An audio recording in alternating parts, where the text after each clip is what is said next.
Oi, gente, tudo bem? Hoje eu voltei para falar de um livro super comentado no último mês, que é Branca de Neve e o Caçador. Ele tem assinatura de vários autores e foi lançado pela Novo Conceito dia 1º de junho.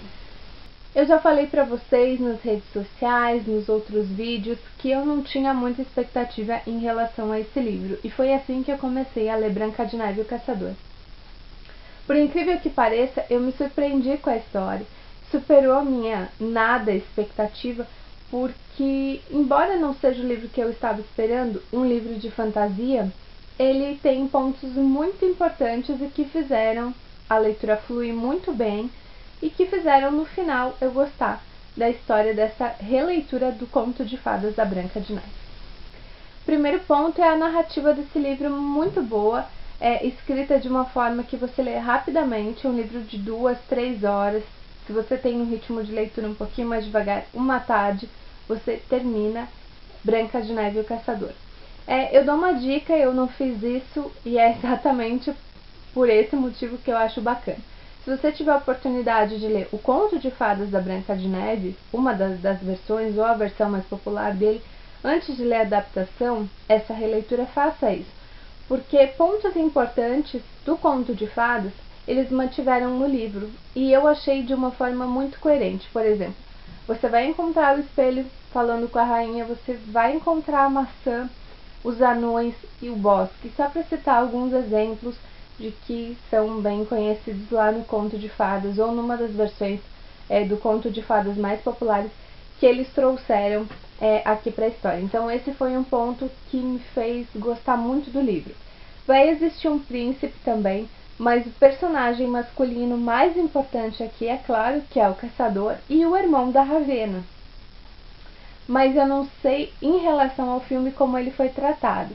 Mas ainda assim o caçador é a figura masculina mais importante dessa história. Bom, se você espera um livro de fantasia, então tenha em mente que é um livro curto de 208 páginas e o principal desse enredo é a jornada da Branca de Neve. Ela fica presa por 10 anos e quando ela consegue fugir, é a partir daí que nós acompanhamos a história dela. O caminho que ela faz até...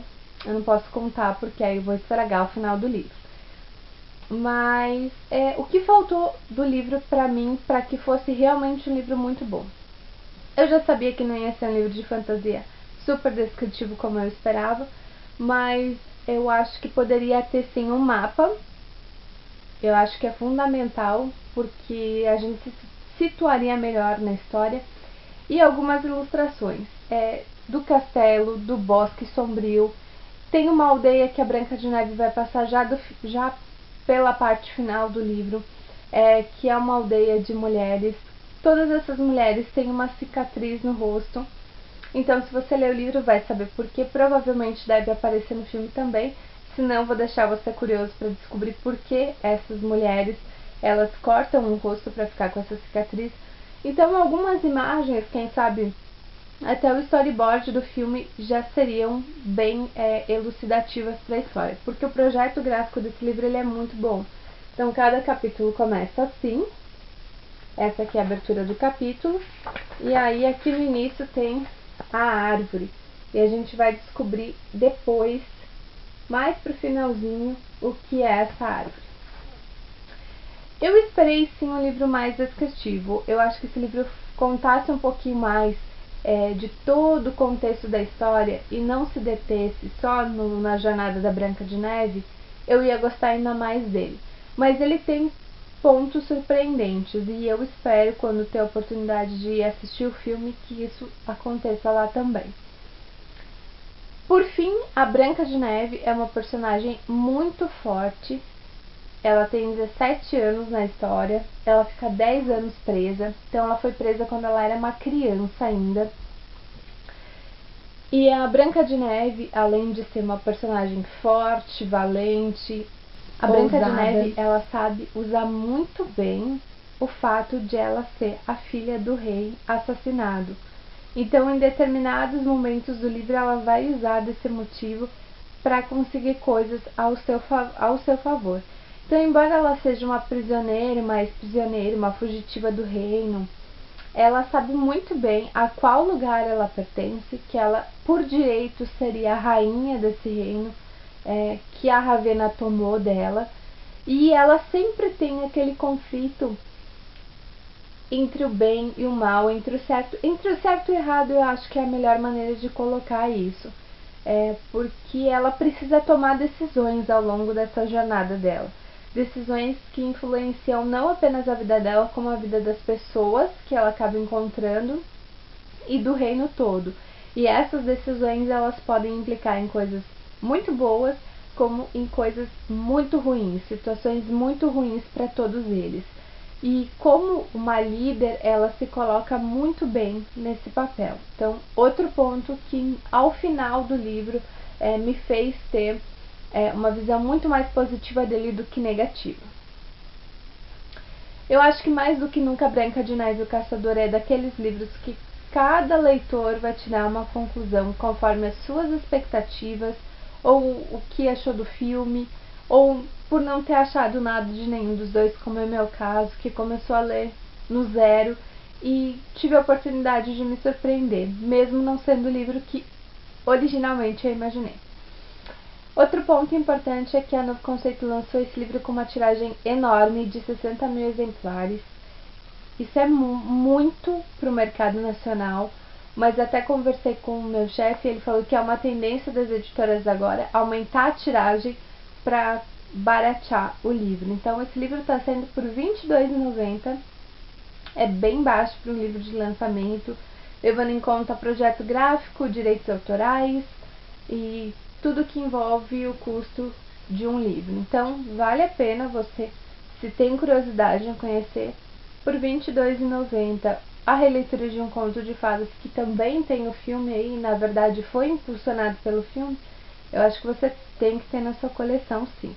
Mas pense bem antes de começar a ler, porque talvez as suas expectativas não sejam correspondidas.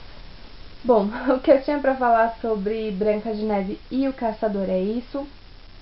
Em relação ao filme, eu posso falar só sobre o trailer que eu assisti. A minha curiosidade maior em relação à adaptação para os cinemas, a produção, na verdade, para os cinemas, são fotografia e efeitos especiais, mas eu acho que um dos comentários que fica muito pertinente depois que eu li o livro e que eu vi o pessoal que foi ao cinema é o seguinte: colocar a Charlize Theron como a Rainha Ravenna e a Kristen Stewart como Branca de Neve ficou uma discrepância muito grande. Porque embora a Kristen ela seja muito valorizada no momento atual do cinema, a diferença, e as duas sejam belas à sua maneira, não dá para passar que a Branca de Neve é mais bela que a Ravenna por todo o contexto da história, e quando você lê o livro isso fica mais evidente. Outra coisa, a Branca de Neve é uma personagem muito forte, é muito determinada. Embora ela até aparente uma fragilidade, quando ela precisa se provar, ela mostra que ela não é nada frágil. E embora eu não tenha nada contra a Kristen Stewart, eu quero deixar isso bem claro, pelas cenas do trailer e até pelo porte da própria atriz, a Kristen ela passa uma fragilidade natural da pessoa dela. E até por umas entrevistas que eu vi, ela como pessoa mesmo, no seu dia a dia, não é aquele tipo de garotinha, menininha, princesinha do papai. Mas ela passa essa coisa de fragilidade, ela parece uma garota frágil.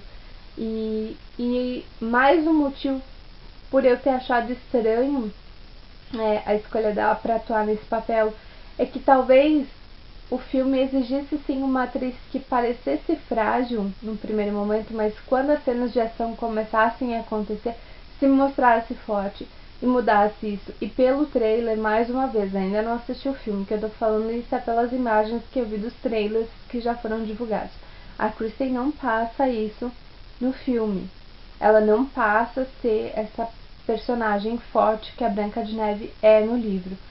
Então eu espero realmente, quando assistir o filme, me enganar, porque às vezes o trailer pode ser uma compilação de imagens a favor ou nem tão a favor assim do filme no geral, mas as minhas impressões em relação aos vídeos que eu pude assistir são essas.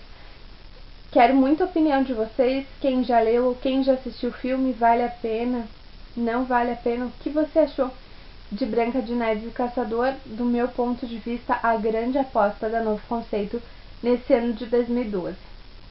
Eu fico por aqui, eu volto com vídeos na semana que vem, e não esqueçam de visitar o blog, todos os links estão